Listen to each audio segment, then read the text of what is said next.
এই ব্যাপারে একজন আমাকে বলেছিল যে আল্লাহ যেহেতু সবকিছু নিয়ন্ত্রণ করেন, তার কথা হচ্ছে আমি যদি কোনো পাপ করি অথবা কোনো ভালো কাজ করি, আল্লাহ তো সেটাকেও নিয়ন্ত্রণ করেন।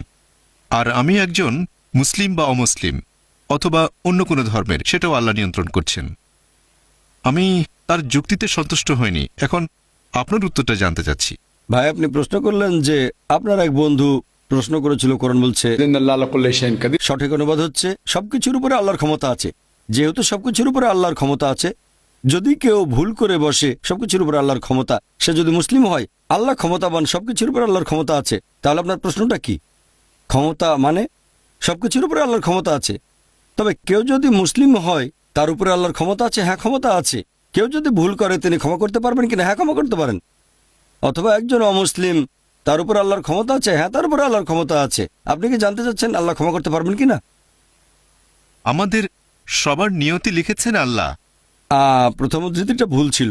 আমি ভেবেছিলাম ওই ব্যাপারে বলছেন। আপনি যা বলছেন সেটা তাকদির, মানে নিয়তি, যে আল্লাহ সুবহানাহু ওয়া তাআলা আমাদের নিয়তি লেখেন আর সবকিছু ঘটে নিয়তি অনুযায়ী।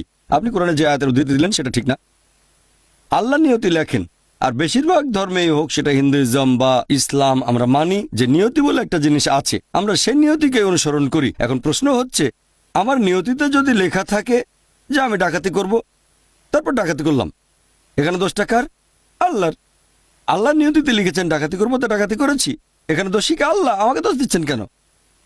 যদি আমার নিয়তিতে লেখা থাকে আমি কাউকে খুন করব, ভাগ্যে লেখা আছে আমি খুন করব, করলাম, দোষটা কার? দোষ আল্লাহর। যদি আমার নিয়তিতে লেখা থাকে অমুসলিম হয়ে জন্ম নেব, জন্মালাম, এখানে দোষী কে? আল্লাহ। তাহলে আমাকে দোজখে পাঠাবেন কেন?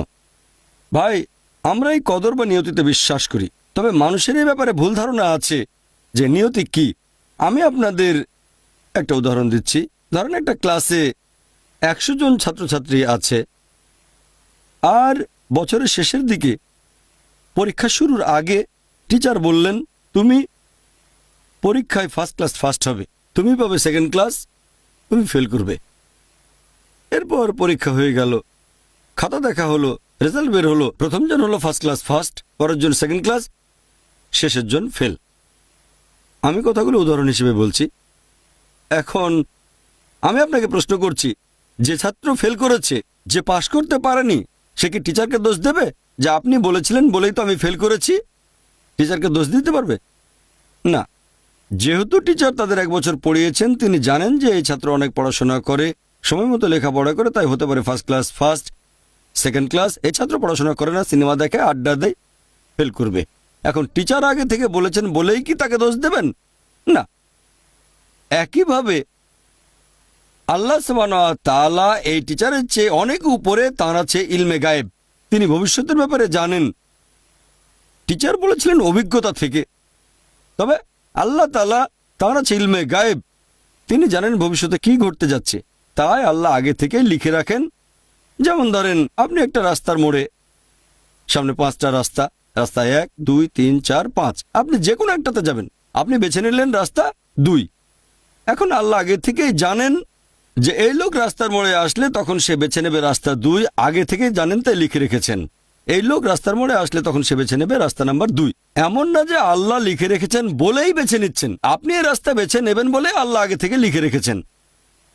বুঝতে পারছেন? আল্লাহর আছে ইলমে গায়েব। আবার ধরেন এইচএসসি পাশ করলেন, আপনি হতে পারেন ডাক্তার অথবা হবেন ইঞ্জিনিয়ার, শেষ পর্যন্ত হলেন ডাক্তার। ব্যাপারটা এমন না যে আল্লাহ লিখে রেখেছেন তাই আপনি ডাক্তার হয়েছেন। আল্লাহ জানেন এইচএসসি পাশ করার পরে আপনি ডাক্তারও হতে পারেন, ইঞ্জিনিয়ারও হতে পারেন, দুদিকে নাম্বার ভালো। পিসিবিএম, ফিজিক্স, কেমিস্ট্রি, বায়োলজি আর ম্যাথ, ভালো নাম্বার, তারপর আপনি হলেন একজন ডাক্তার। আল্লাহ জানেন আপনার অপশন দুটো, শেষ পর্যন্ত ডাক্তার হবেন, তাই আল্লাহ লিখে রেখেছেন আপনি ডাক্তার হবেন।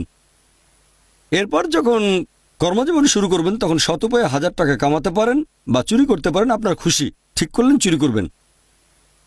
আল্লাহ জানেন এই লোক যখন বড় হবে তখন তার দুটো অপশন থাকবে, সৎভাবে টাকা উপার্জন করা বা চুরি, আর সে চুরি করবে। যেহেতু সে ভবিষ্যতে চুরি করবে, আল্লাহ জানেন যখন তার বয়স হবে 25 বছর সে চুরি করবে। আল্লাহ আগে থেকে জানেন, তাই আগে লিখে রেখেছেন। ব্যাপারটা এমন না যে আল্লাহ লিখেছেন বলে সে চুরি করছে, যেহেতু সে ভবিষ্যতে চুরি করবে আল্লাহ আগে লিখে রেখেছেন। কি বুঝতে পারলেন? তাহলে নিয়তি মানে আল্লাহ আগে থেকেই লিখে রেখেছেন, কিছু ব্যাপার ফিক্সড, যেমন কখন আপনি জন্মাবেন ইত্যাদি। এছাড়া অন্যান্য কাজগুলো আপনার উপরে, আপনিই ঠিক করবেন। কবি আল্লামা ইকবাল বলেছেন, खुद को कर इतना बुलंद कि तकदीर के पहले अल्लाह अपने बंदे से खुद पूछे बताते ही रजा क्या है। যে নিজেকে এতটাই মহান করে তোলো যে নিয়তি লেখার আগে আল্লাহ নিজে জিজ্ঞেস করবেন তার বান্দাকে যে তোমার ইচ্ছাটা কি। এটা একটা শায়েরি। তাহলে আমাদের বিভিন্ন কাজে দায়ভার আমাদেরই, দায় সব আমাদের। এখন কোনো লোক যদি এভাবে বলে যে আমি পাপ করেছি, এখানে দায়কার? দায়টা তার নিজের।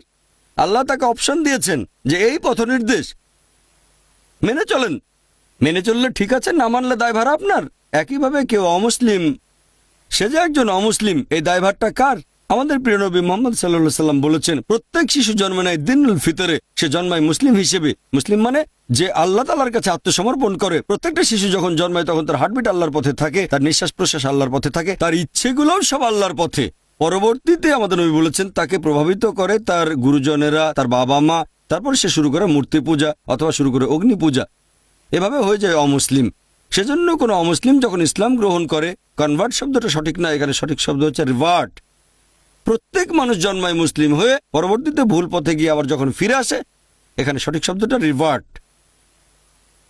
তাহলে আপনার অমুসলিম বন্ধুকে বলেন, এই যে এই নেন কোরআন, মেনে চলেন, আপনার সুযোগ আছে মুসলিম হয়ে যাওয়ার।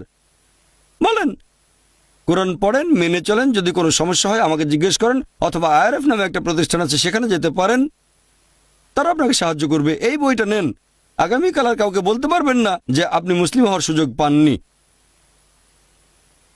ঠিক যদি সে উল্টো বলে আপনিও বাইবেল পড়েন অথবা বেদ পড়েন, হিন্দু অথবা খ্রিস্টান কোনো বন্ধু, আমার ভিডিও ক্যাসেটগুলো দেখেন, বেশ কিছু যুক্তি পাবেন। দুই দিকে এটা হচ্ছে two way traffic, one way না।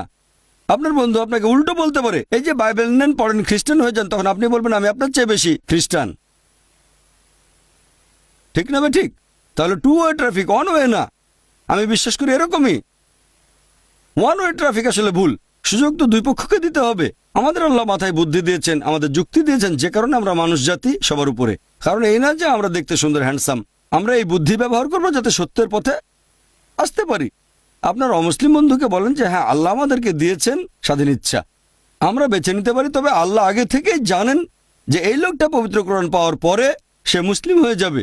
সেখানে মনে করেন দুজন লোক, আল্লাহ জানেন প্রথমজন ইসলাম গ্রহণ করবে, দ্বিতীয়জন করবে না। আমি বা আপনি জানি না, এমনি উদাহরণ দিচ্ছি, আমি আসলে জানি না প্রথমজন ইসলাম গ্রহণ করবে নাকি দ্বিতীয়জন, একজনও হবে না নাকি দুজনই হবে। আমি একটা উদাহরণ দিচ্ছি, যদি প্রথমজন হয় সে কথা তার তকদিরে লেখা আছে, তাকে কোরআন দেওয়া হয়েছে, এরপর সে পড়েছে, এখন মুসলিম হবে অথবা হবে না। আর শেষ বিচারের দিনে পবিত্র কোরআন বলছে যারা সত্যকে অস্বীকার করেছে তাদের কেউ সেদিন এই কথাটা বলবে না আল্লাহ আমার সাথে অবিচার করলো, তারা শুধু বলবে আমাকে ক্ষমা করো। আল্লাহ বলবেন দেরি হয়ে গেছে, অনেক দেরি। তাহলে আল্লাহ বলেছেন যে সেই সব মানুষ যাদের দোজখে নিক্ষেপ করা হবে তাদের কেউ সেদিন আল্লাহর বিচার নিয়ে প্রশ্ন করবে না, কারণ সবকিছু থাকবে তাদের সামনেই।